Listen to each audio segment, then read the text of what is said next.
Donc, notre prochaine présentatrice est Mme Da Silva. Donc, Daniela Bezerra Da Silva fait partie de la première cohorte du programme de maîtrise en conseil génétique de l'Université de Montréal, où elle a obtenu son diplôme de conseillère en 2006. Elle travaille depuis 7 ans au CHU Sainte-Justine comme conseillère en génétique, en clinique de génétique pédiatrique. Mme Bezerra Da Silva fait partie de la clinique d'oncogénétique pédiatrique du CHU Sainte-Justine depuis 2011. Sa conférence portera sur le rôle des conseillers génétiques au CHU Sainte-Justine. Merci.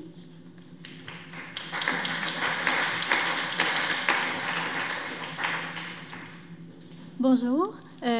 Ça me fait plaisir d'être ici avec vous cet après-midi pour vous parler de la clinique d'oncogénétique pédiatrique du CHU Sainte-Justine et aussi parler de l'impact des enjeux reliés aux tests génétiques et du rôle du conseiller en génétique.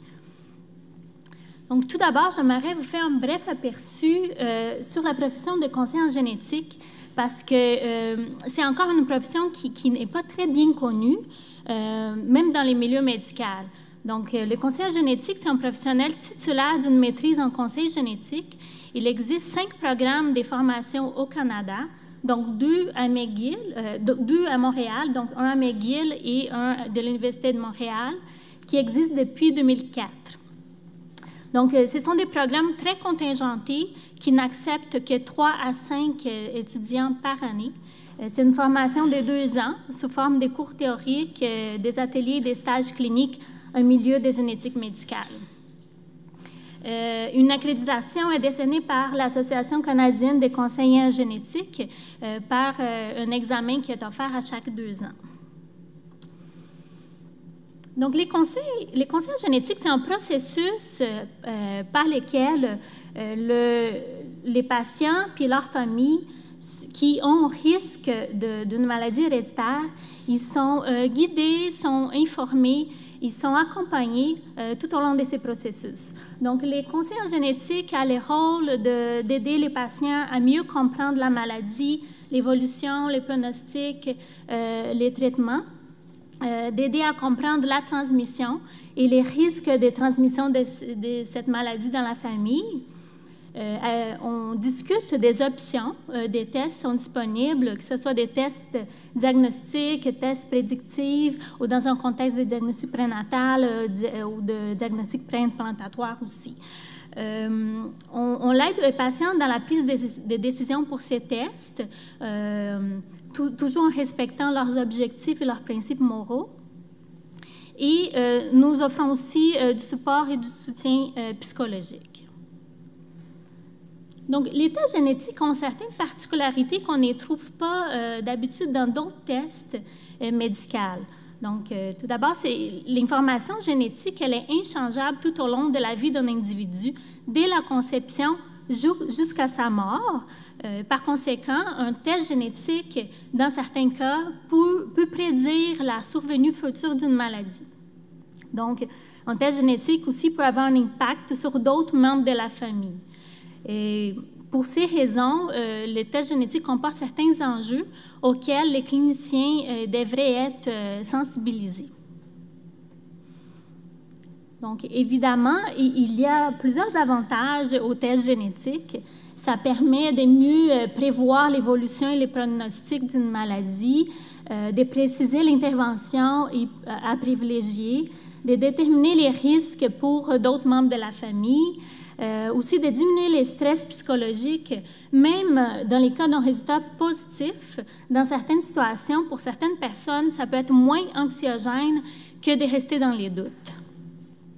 Toutefois, il faut être conscient de certains effets non désirables des tests génétiques.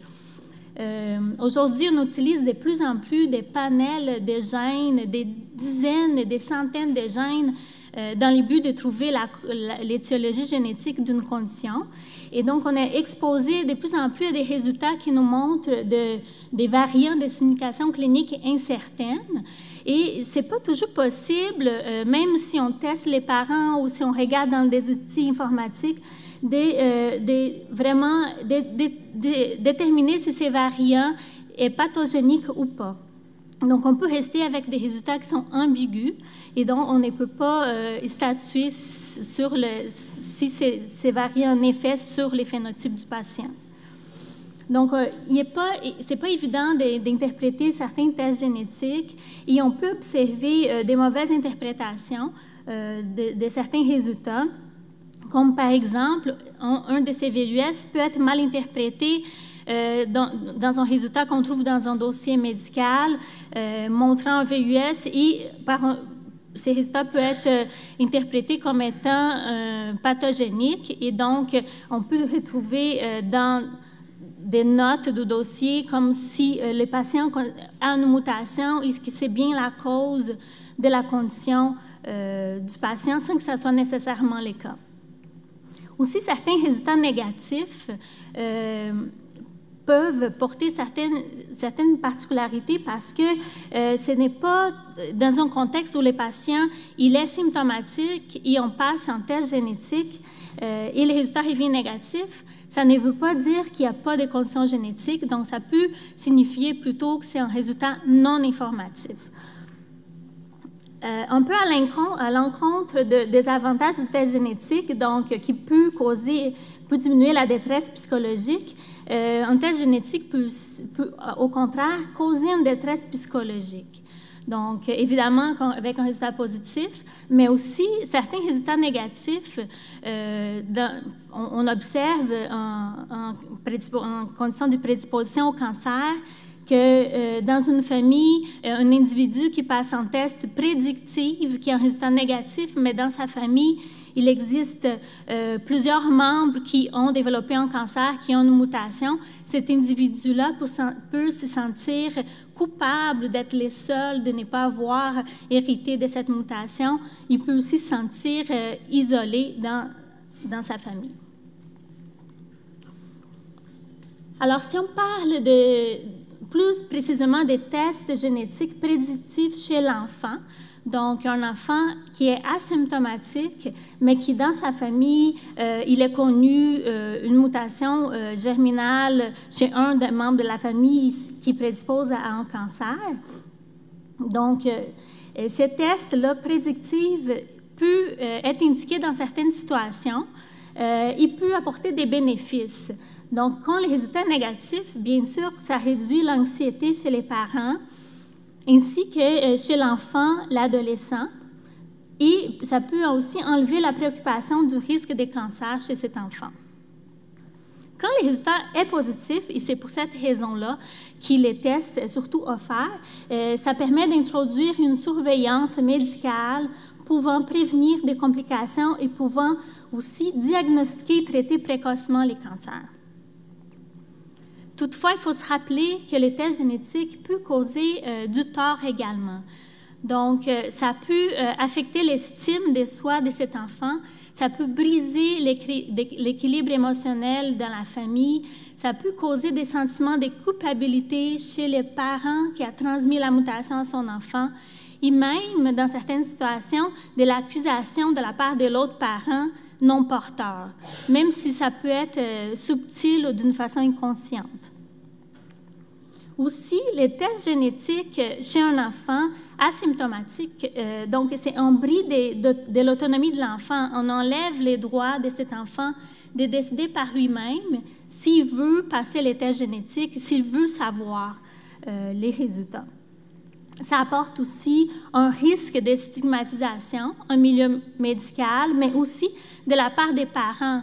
Donc, les parents peuvent avoir un regard différent envers cet enfant-là suite au résultat d'un test génétique. Le test génétique peut être aussi un outil de discrimination par l'employeur, mais si on parle plutôt pour un enfant, des compagnies d'assurance peuvent refuser d'assurer un enfant sur la base d'un test génétique positif. On a parlé un peu cet après-midi du projet de loi S-201, c'est un projet de loi qui essaie de protéger la population de la discrimination génétique. Toutefois, en termes pratiques, c'est difficile d'assurer cette protection, l'information de l'individu, étant donné que les résultats du test génétique, il va être transmis un peu partout dans le dossier médical et ça va avoir un impact sur les suivis. Donc, c'est en termes pratiques, ce n'est pas possible d'éviter que cette information se retrouve entre les mains de l'assureur. Donc, il existe plusieurs cliniques dans la région de Montréal, des cliniques génétiques pour les cancers familiaux en milieu adulte. La clinique d'oncogénétique pédiatrique du CHU-Jean-Distine, elle a été créée en 2011 dans le but de combler un manque de cliniques génétiques pour les enfants à risque de cancer pédiatrique. L'équipe est formée par 2 médecins généticiens, Dr Anne-Marie Laberge et Dr Jean-François Soucy, qui sont ici cet après-midi, et une conseillère génétique, c'est moi-même. La clinique a surtout 2 missions. La première, dans un contexte diagnostique, c'est d'évaluer si un syndrome de prédisposition au cancer est présent chez l'enfant atteint d'un cancer. Et dans un contexte prédictif, d'offrir les dépistages moléculaires chez l'enfant dont on a parenté de premier degré à une mutation germinale et qui prédispose en cancer, et pour qui une surveillance est indiquée dans l'enfance. Puis cette partie-là est importante. Donc, en termes pratiques, qui devrait être référé à cette clinique? Donc, un enfant qui a un certain type de cancer qui, en soi, prédispose ou qui donne un risque augmenté de trouver une mutation germinale dans un gène. Donc, comme par exemple, le rétinoblastome qui est associé à des mutations dans les gènes RB1. On a entendu parler un peu cet après-midi. Les blastomes pluripulmonaires également associés à des mutations dans les gènes DICER1. Les cancers médulaires de la thyroïde associés à des cancers à des mutations dans les gènes RET qui est associé au syndrome MEN2. Et certains, donc des polyposes gastro-intestinales qui sont des conditions qui peuvent être associées à des conditions de prédisposition au cancer, des conditions familiales comme la polypose adénomatose familiale, la polypose juvénile et les syndromes des petits Jagger, c'est quelques exemples. Donc, un enfant qui a une tumeur multifocale ou bilatérale, c'est aussi une indication de référence, ou un enfant qui a 2 cancers ou 2 tumeurs primaires. Un cancer chez l'enfant ayant des caractéristiques syndromiques, un cancer chez l'enfant dans un cadre d'une histoire familiale positive pour des cancers pouvant être associés à un syndrome de prédisposition au cancer, comme par exemple le syndrome de Li-Fraumeni. Donc, certains cancers font partie de l'espectre de ces syndromes, comme des sarcomes, un cancer du sein avant la ménopause, et certains cancers du cerveau, par exemple, comme des glioblastomes.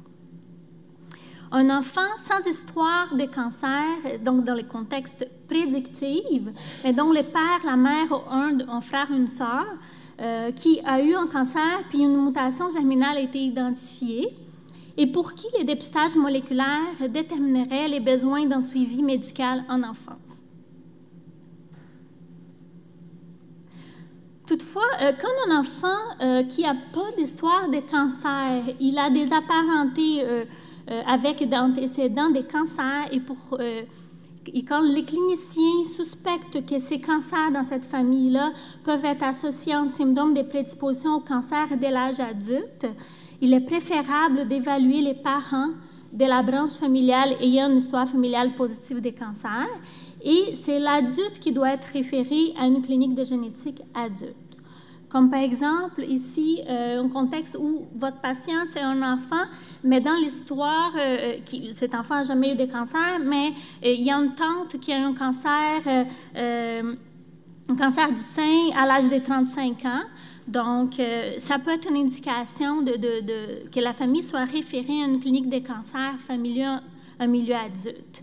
Donc, ici, c'est certaines références, certaines situations où une référence serait indiquée, comme des diagnostics de cancer à un âge plus tôt qu'attendu, comme l'exemple que je viens de donner, ou la présence des cancers bilatérales, ou une personne qui a 2 cancers primaires, une agrégation des cancers dans une même branche familiale qui fait partie de l'espectre d'un syndrome de prédisposition au cancer. Alors, les étapes, une fois que nous recevons à la clinique dans le fond, que nous recevons une référence en génétique d'un enfant qui est référé pour la clinique d'oncogénétique pédiatrique, il y a une première étape de préparation du dossier. Donc, dans la mesure du possible, c'est pas toujours fait cette étape. Quand je reçois la demande, j'essaie dans la mesure du possible, avant de la rencontre avec les patients, faire la révision du dossier médical de ces patients qui a eu un cancer ou de membres de sa famille qui auraient eu un cancer. Je prends l'histoire familiale par téléphone, souvent de ces contextes-là. Cette étape de l'évaluation est très importante pour faire l'évaluation génétique de la famille. Nous demandons accès au rapport des pathologies s'il y a eu lieu. Nous demandons aussi les résultats des tests génétiques des membres de la famille qui auraient eu des tests génétiques, donc avec les autorisations nécessaires. Lors de la rencontre avec les parents, nous vérifions les motivations et les préoccupations de ces parents. Pourquoi ils viennent? C'est eux qui ont démontré des inquiétudes ou leur médecin les a conseillé de consulter en génétique. Quelles sont les attentes des parents? Une évaluation psychosociale, elle est faite tout au long dès le début, dès la phase de la préparation du dossier, avec la révision du dossier, pour avoir des notes de psychologues qui nous donnent déjà une idée. La prise de l'histoire familiale nous aide aussi à mieux comprendre la relation de la famille. Donc, cette étape-là est faite tout au long du processus. Nous donnons l'information génétique à la famille, donc par rapport à la condition pour laquelle ils consultent, s'il y a une suspicion d'un syndrome de prédisposition au cancer, donc c'est quoi, ça comporte des risques de quelles conditions, quelle est la transmission, quels sont les risques pour les membres de la famille. Un examen physique est fait par le médecin généticien au besoin, donc dans certaines situations de référence, comme un exemple, la polypose juvénile, c'est important d'avoir un examen physique par le médecin pour éliminer certains syndromes qui peuvent être associés. Donc, nous discutons des options de tests. Est-ce qu'il y a un test applicable dans ces cas? Est-ce qu'on a des éléments de penser que le cancer est héréditaire chez cet enfant? Si oui, nous discutons des bénéfices du test, nous discutons des risques possibles, donc des trouvailles des VUS, comme on a discuté tout à l'heure.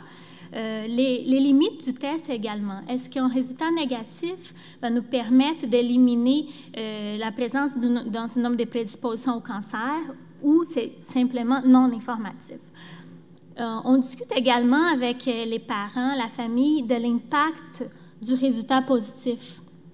Donc, des enjeux que j'ai discuté tout à l'heure, donc l'impact psychologique, les risques de discrimination et de stigmatisation également. Il est important, je fais une anticipation des résultats avec les patients. Souvent, les parents, ils veulent un test positif, par exemple, dans les buts d'être rassurés, d'être soulagés et d'enlever de sa tête le risque des cancers pour son enfant.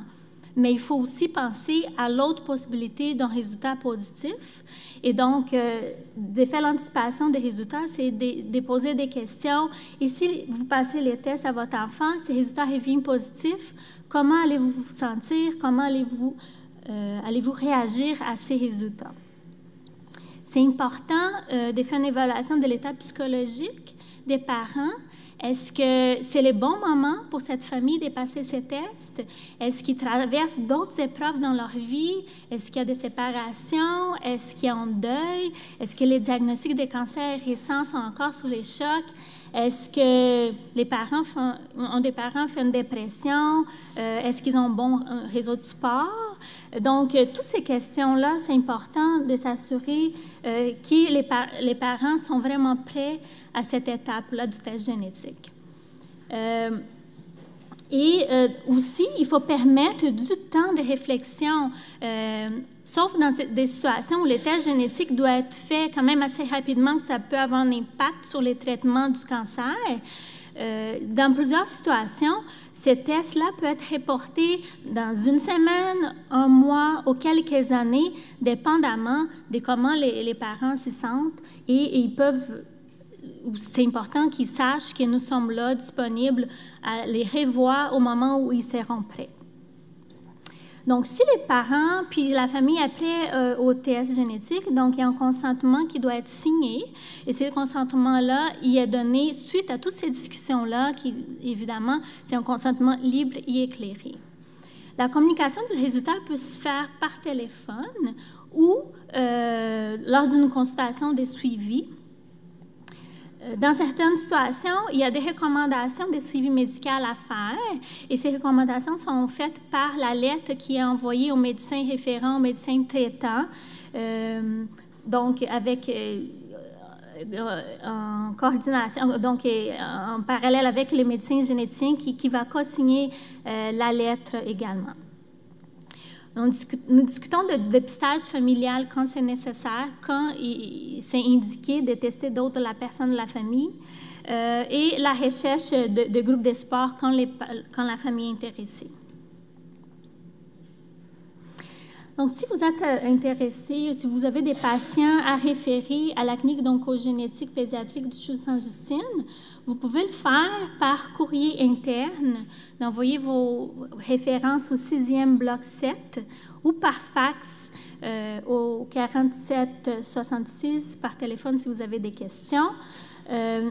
Si vous désirez discuter d'un cas avec plus particulièrement avec un membre de l'équipe, s'il y a des indications, des références ou pas, vous pouvez nous contacter par courriel ou dépendamment de l'urgence, contacter un des médecins par téléphone. Aussi, à niveau du délai, pour que ces patients soient vus en clinique, habituellement, ça peut aller de quelques semaines à 1 ou 2 mois, mais s'il y a des cas qui sont plus urgents, évidemment, selon les triages, on va les voir plus rapidement. Donc, un patient qui a un cancer avec un nouveau diagnostic et qui est sous traitement, ces cas-là sont priorisés. On aime bien que les références soient faites en clinique externe pour qu'on puisse s'assurer que ces patients-là seront vus par un des membres de l'équipe. Donc, j'aimerais remercier le Dr Passard pour l'invitation et de la chance de venir parler de la clinique d'oncogénétique pédiatrique CHU Sainte-Justine. Et je veux remercier Dr Anne-Marie Laberge et Dr Jean-François Soucy pour leurs commentaires puis suggestions pour la présentation et également pour leur collaboration depuis plusieurs années. Merci de votre attention.